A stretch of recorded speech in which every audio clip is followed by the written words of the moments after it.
rockets still flying in both directions, and parties thinking that there might be a threat to any of the oil tankers going in and out of the Straits of Hormuz. When the markets opened, it was no surprise to see that the oil price had spiked. Well, it's back down by, I think, 5 or 6 so-called U.S. and worthless paper for a barrel. The gold price, as some call it, did spike. Silver did a little bit, not by much. And they're both moderating. However, silver is still more than halfway to, quote unquote, 37 an ounce. So, actions being taken by some to prevent Tehran from getting weapons-grade uranium. These actions persist. I suspect that other parties may be involved in this. There are parties that are looking to strike a deal, and perhaps rockets being fired into Tehran was used to put pressure, because the party that's shooting all the rockets can't take out the facilities that are buried deep on their own. They would need help from someone else who's got better weaponry and more of it, and has lots of aircraft carriers. None of that is our issue. Don't really care. What I do know is Moscow was absolutely silent. They've been getting a whole lot of help from Tehran in their invasion and fighting to overtake Ukraine. They got a lot of help from Tehran. They could not reciprocate in kind. They could not help Tehran out, and they've been absolutely silent.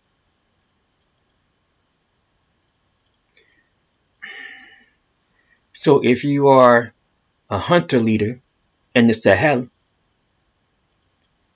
you're probably going to be sleeping with one eye open, because one of those hunter leaders in the Sahel got threatened by somebody who's got a massive military. And so they went all the way over to Moscow for their little annual parade. Basically ran to see his benefactor, who he gets his weapons from. Basically everybody on the mother continent, from Cairo to them retards over in Kigali, them Brussels lapdogs, they all get their weapons from the Russians. Problem is, the Russians have been slowing down in weapons deliveries. This is a consequence of them being torn to pieces, if you would, in what should have been a 3 or 5 day little excursion, is now working on 4 full years of warfare that has literally changed the game. Well, when Assad was still in Syria, he depended on the Russians. And you see he's in Moscow now. Overrun. Tehran is not likely to be overrun. Primarily airstrikes. Now, if a particular party decides to get involved here, Diego Garcia is just one big old floating island of an aircraft carrier. It just sits in the Cusharappasi Ocean. And the military bases there are out of the range of the ballistic missiles from Tehran. So effectively, they can lob all type of stuff at Tehran from that base. B-2s, B-1s, B-2s, B-52s if they want it. The real issue is if you see 2 CSGs and 1 ESG. 2 carrier strike groups on their own, That'll get the attention. However, that's not the real issue. In order to achieve what they say they want to achieve, which I doubt they really want to achieve, they would require boots on the ground. So if you see ESG go in there, and you got Fleet Marines aboard, and they're in theater with 2 CSGs, with any aircraft flying from Diego Garcia, and maybe 1 or 2 submarines that would fire off some cruise missiles.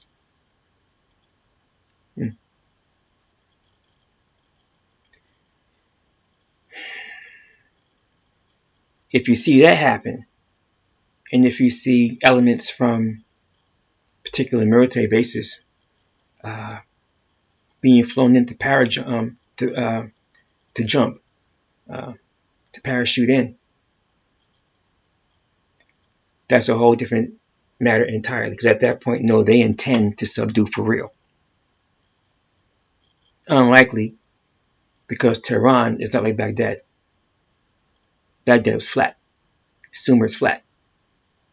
Persia is not. Lots and lots and lots and lots and lots of mountains. Going in there.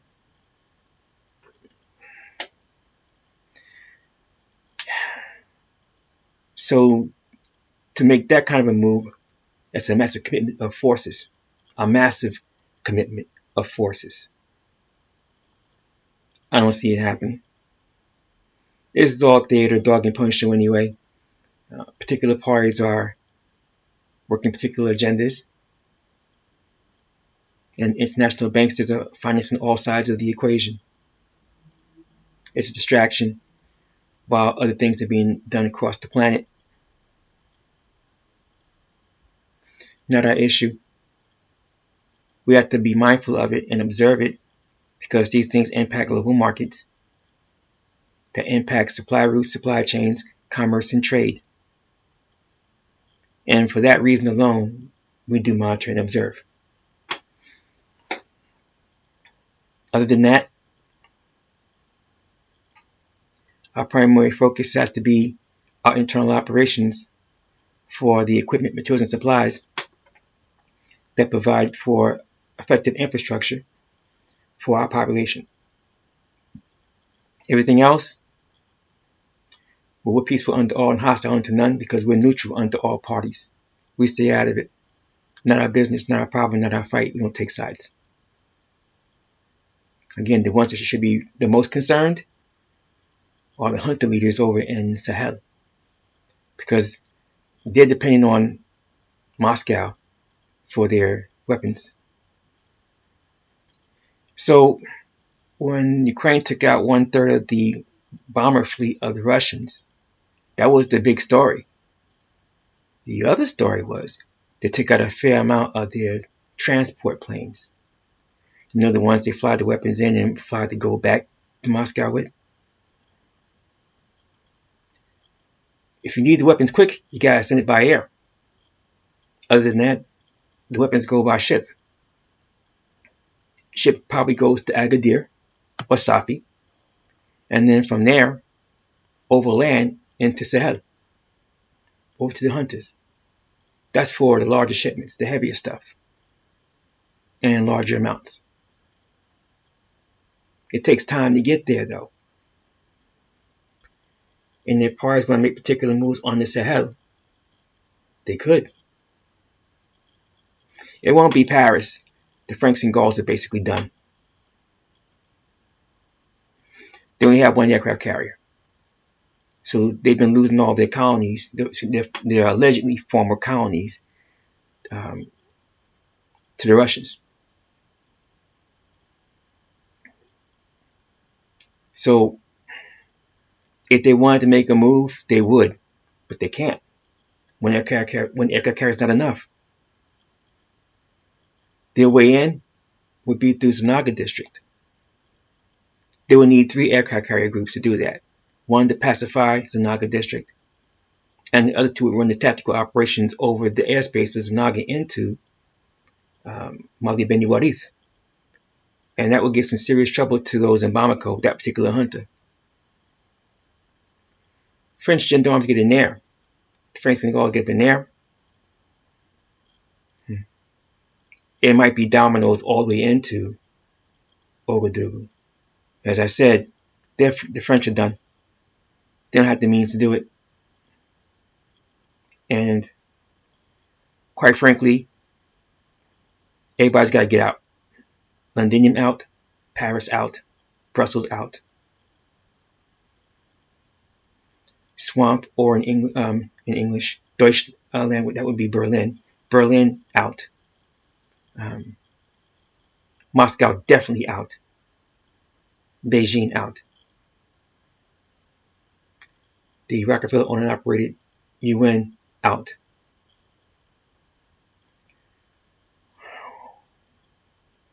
Their friends from BlackRock and WEF, or World Economic Forum, all of them got to go too.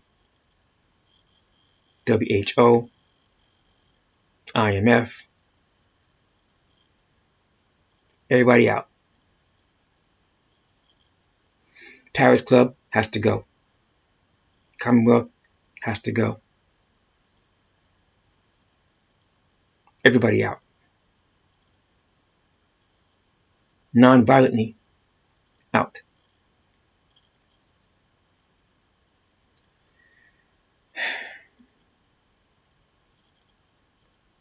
Marcus Mazari Garvey started a great thing. Some may quibble with him.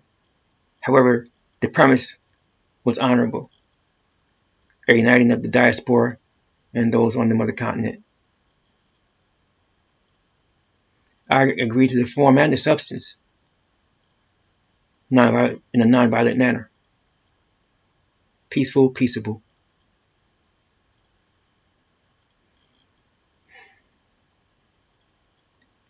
In due course, this eventually does in fact happen. We bought our time, but we also get the work done to forge the relationships, maintain the relationships, hone our talents and skills for independent commerce and trade, provide our family all across the planet with a better way forward.